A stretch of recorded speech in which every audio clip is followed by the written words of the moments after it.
High Admiral Crix Valerian stood motionless before the vast holographic display, his four eyes fixed on the blue-green planet that had become the center of his growing anxiety. The observation deck of the Centaurian flagship Stellar Dominance hummed with a low, steady vibration as its quantum sensors continued their relentless monitoring of Earth. "Play it again," he commanded, his voice carrying a slight tremor that his subordinates pretended not to notice. The AI complied immediately, projecting the incident that would forever change the galaxy's balance of power. The recording showed a routine scout mission patrol ship CS-2991 conducting standard atmospheric analysis over a region the humans called Arizona. Lieutenant Commander Brax was following standard protocols, the cloaking systems functioning perfectly. Everything was proceeding according to the 1,000-year-old procedures for observing pre-FTL civilizations. Then came the malfunction. A sudden surge in the anti-gravity systems. A momentary flicker in the cloaking field. The ship dropped exactly 47 meters. And in that split second, on a quiet suburban street in Phoenix, the massive vessel crushed a small figure riding what appeared to be a primitive two-wheeled transportation device. Ruby Martinez, age 10, had been pedaling home from her friend's house. Freeze playback Valerian barked, his secondary heart racing, as he watched the scene for the 100th time. "Computer, magnify Sector 7 Alpha." The image zoomed in on the girl's face, caught in that final moment of surprise, as she looked up at the suddenly visible alien ship. Her eyes were wide, but there was no fear, only wonder and curiosity at what must have seemed like magic to her primitive human mind. Sir, his executive officer, Commander Nix, approached cautiously. "The High Council is requesting an update on the situation." Valerian waved one of his hands dismissively. "Tell them it's being handled. A single casualty among a species that hasn't even achieved lunar colonization. Statistically insignificant." With respect, Admiral Nix persisted, mandibles clicking nervously. "Our intelligence suggests the humans are reacting." Reacting, Valerian finally turned from the display, all four eyes focusing on his subordinate. "They're a level 2 civilization at best. They still burn fossil fuels.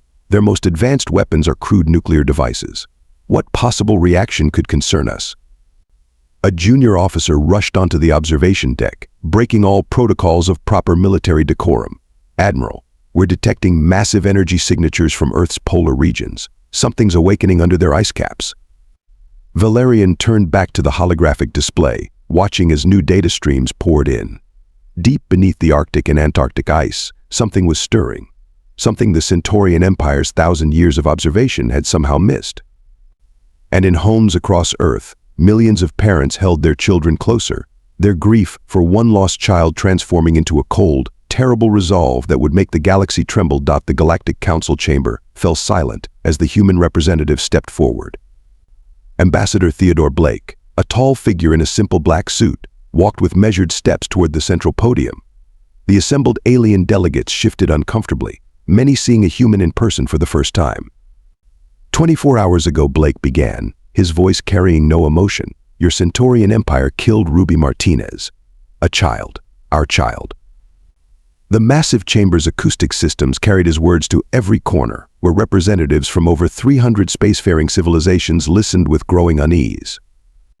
"We had hoped to reveal ourselves to the galactic community in our own time," Blake continued, removing his glasses with deliberate slowness. "We watched, we waited, we built, we prepared. For centuries, we let you think we were primitive. That ends today."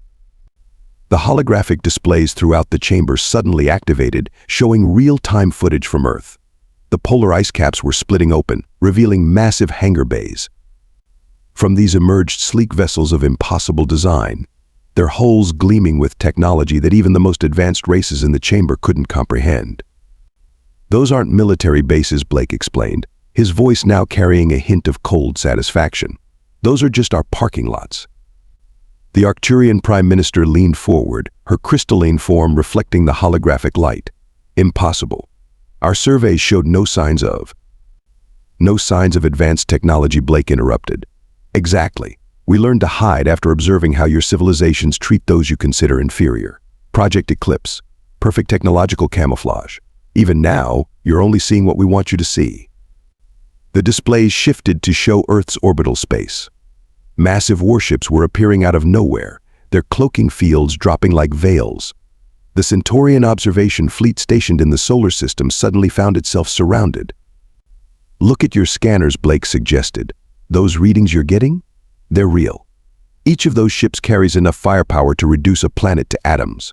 We call them planet crackers. A crude name, perhaps, but we're still somewhat primitive, aren't we?" High Admiral Valerian, watching from his flagship, felt his exoskeleton grow cold as his sensors confirmed the humans' claims. The energy readings were beyond anything in known space. "We are not declaring war," Blake announced, though no one in the chamber found this reassuring. "We are establishing new parameters for galactic civilization. The Centaurian Empire will surrender those responsible for Ruby's death. All of them. From the ship crew to the command chain that authorized the mission." He paused, letting his gaze sweep across the chamber. "This is not a negotiation.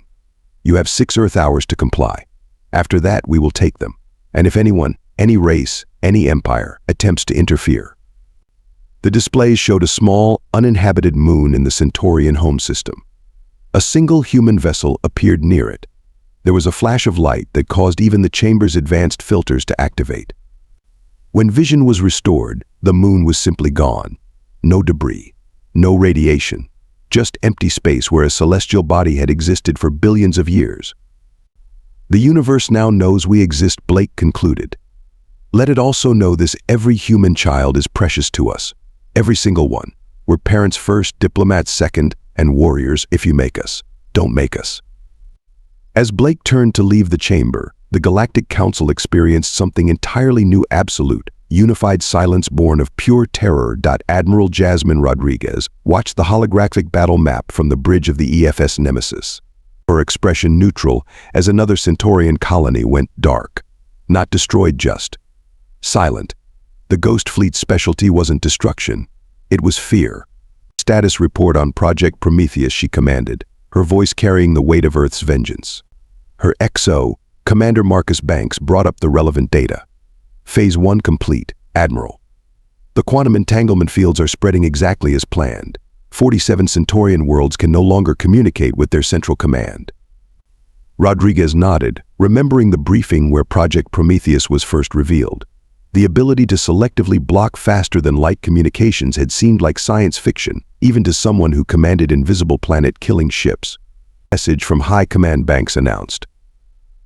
"The Rigellian Confederation is requesting emergency asylum for 3 billion refugees.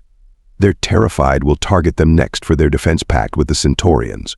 Send them our standard response," Rodriguez ordered. "Earth harbors no ill will towards civilizations that respect human life. Their defense pact becomes void the moment they hand over any Centaurian military forces hiding in their territory." The battle map updated, showing another colony dropping off the grid. The Centaurian Empire was discovering that their 1,000 years of technological advancement meant nothing against human ingenuity driven by parental rage. Admiral, her tactical officer, called out. "The Centaurian Third Fleet just jumped into the Proxima system. They're attempting to establish a defensive line." Rodriguez actually smiled. "Deploy the Banshees." From the Nemesis's launch bays, sleek black ships emerged. Project Prometheus's deadliest children vessels that weaponized human emotions. The Centaurians were about to discover why humans called them Banshees. The enemy fleet's formations were perfect, their ships arranged in textbook defensive patterns. Then the Banshees activated their primary weapons. Every Centaurian crew member suddenly experienced the raw emotional pain of every human parent who had ever lost a child. 3,000 years of collected grief, amplified and weaponized. The Centaurian fleet broke formation immediately. Several ships attempted to self-destruct rather than endure the psychological onslaught. Their mighty empire was learning that humans hadn't spent centuries just developing technology, they had found ways to weaponize their very humanity. A message from their flagship Banks reported, "There, begging for mercy." Rodriguez stood, walking closer to the battle map. "Play it on speaker." "Please," the Centaurian admiral's voice shook with terror. "We didn't know. We didn't understand. The child we didn't realize. Every human child," Rodriguez interrupted, "carries the hopes, dreams, and love of not just their parents, but their entire species. You killed one of them because you thought we were primitive, because you were careless. Now you understand." Humanity's greatest weapons aren't our ships or our technology. It's our capacity to love, and what that love becomes when it turns to rage. She turned to her communications officer. Send word to Earth. Another sector secured. And inform the Galactic Council the clock is still ticking on their surrender deadline. We're just giving them a preview of what happens if they refuse. As the Nemesis disappeared back into the quantum shadows, the galaxy began to understand a terrifying truth: humans hadn't spent centuries pretending to be primitive. They had spent centuries preparing for exactly this kind of moment. And now the hunters had become the hunted. High Council member Zara Brightwing's bioluminescent patterns flickered with stress as she approached the human embassy on Mars. The massive structure, which had seemingly appeared overnight, stood as another testament to humanity's hidden capabilities. Welcome, Council member. The AI system greeted her. Ambassador Blake will see you now. The elevator descended far deeper than she had expected, finally opening into a vast chamber filled with technology that made her specialized sensors scream in confusion.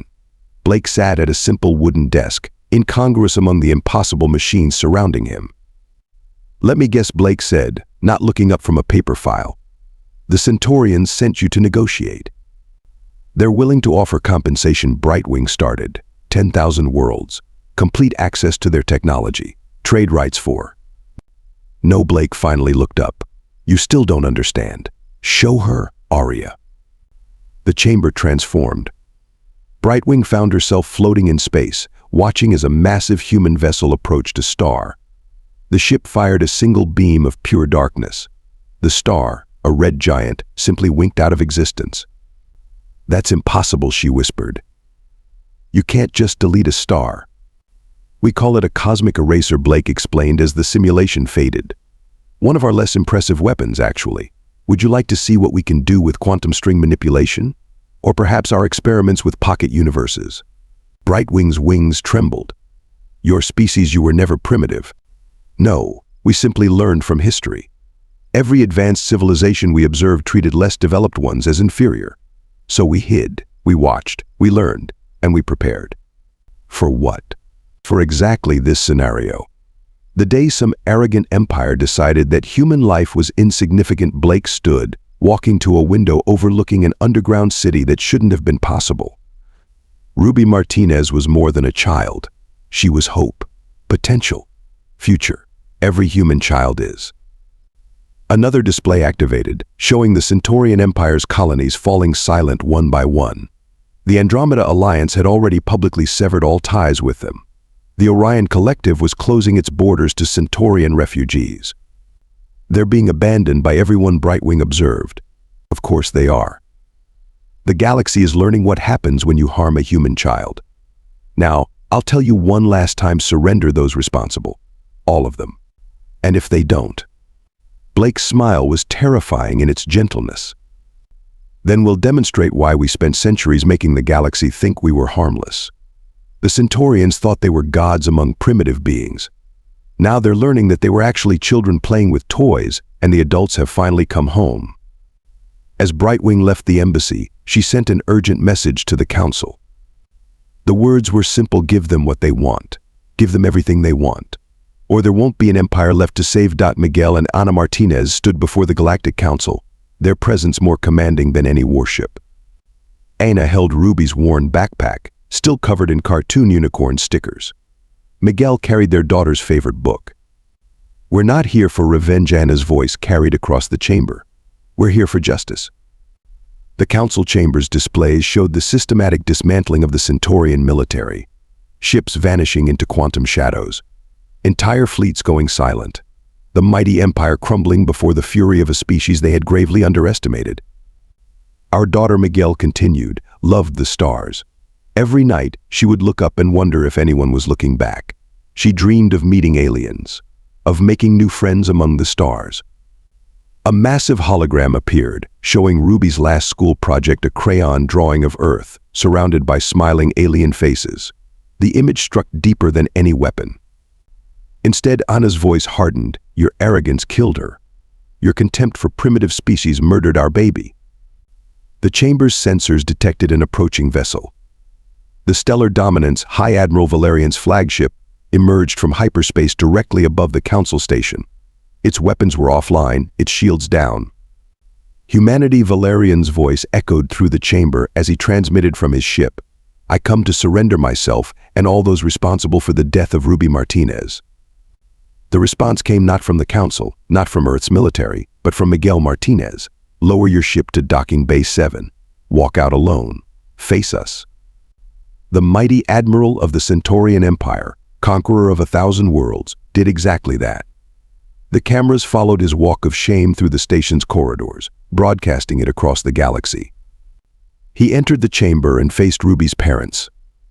4 eyes met 2. Ancient alien technology faced human grief. "Before you surrender," Anna spoke, "watch this." The chamber's displays showed a human warship approaching an uninhabited Centaurian world. A single beam of light, and the planet fractured like glass, its pieces dissolving into cosmic dust. "That was one ship," Miguel explained. "We have thousands. We could have destroyed your entire civilization. Instead, we chose justice over vengeance. Remember that." Valerian dropped to his knees. "I surrender myself and my command staff to Earth's justice system. We understand now. We see what we've done."